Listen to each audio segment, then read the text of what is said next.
Hi, I'm Amy Burnell, and this is my teaching philosophy.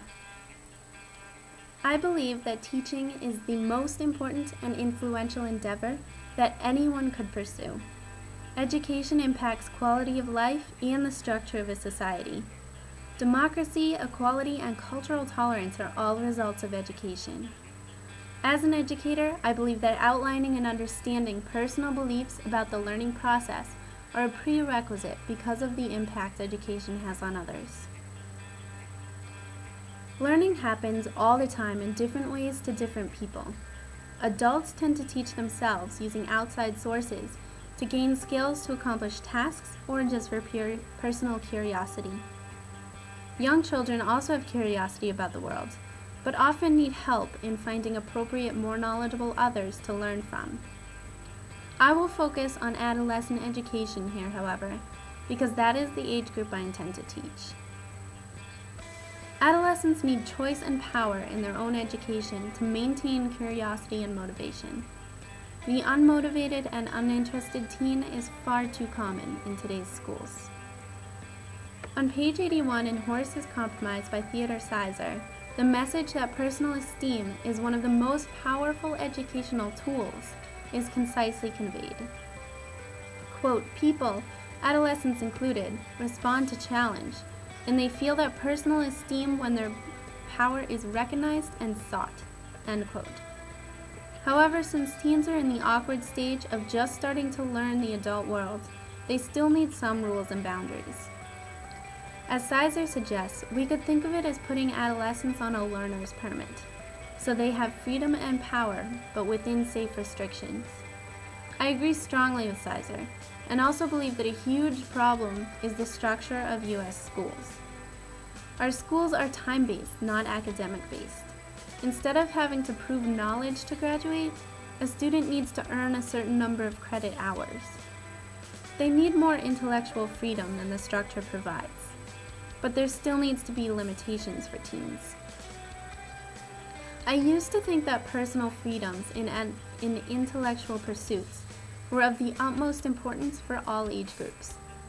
I believed that learning was completely dependent on self-driven motivation, because that's how I learn.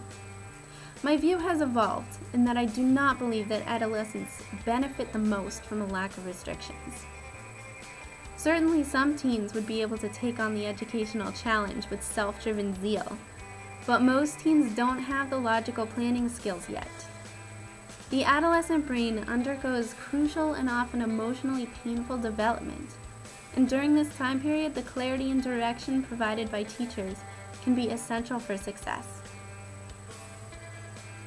While the public school system in the U.S. could use some structural updating to allow students more freedom in their academics and to keep just enough structure for increasing adolescent motivation, I do believe there are a few ways in which a teacher can be truly effective now in the current schools. I believe the key to motivating and maintaining a successful classroom and creating a space for true learning to happen is in getting to know each student personally. The closer the relationship between student and teacher up to a point, the more effective the teacher will be able to be in connecting the material to the student's interests. Part of this means using class time or homework assignments just to get to know student interests, home life, ways of thinking, and long-term goals. In an article titled Reach Them to Teach Them by Tomlinson and Dubay, they look at some very effective high school teachers. And all of these teachers have one method in common. They get to know their students well enough to relate the material to them. Another technique in getting to know students better without using class time that has been suggested as highly effective is getting involved in the school community outside of academics. This includes coaching sports, attending church, volunteering in the community, and even simply grocery shopping in the same stores. Gloria Ladson-Billings stresses this part of being an effective teacher in The Dream Keepers, Successful Teachers of African American Children. In her detailed observations of highly effective culturally relevant teachers, Ladson-Billings noticed that most of the teachers chosen for observation were directly involved in the community and were thus available for parents outside of school, and they each had extra time to build strong relationships with their students. I believe this is a huge part of what makes an effective teacher.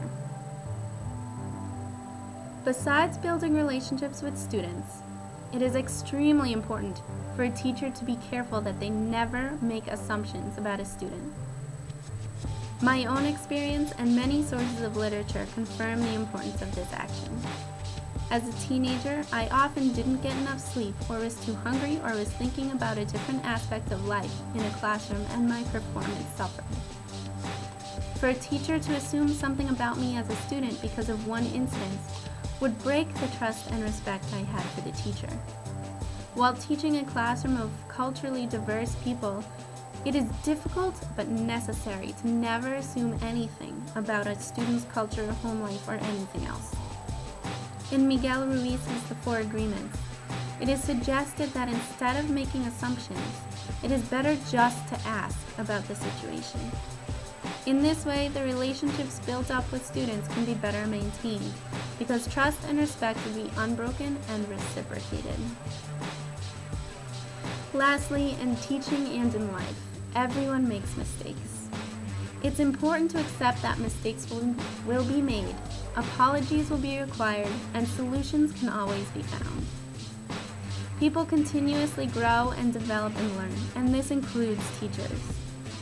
We should pursue learning in our subject matter and in teaching methods, because we are not holders of a set of information, we are gardeners, always learning new ways to promote growth. Thank you.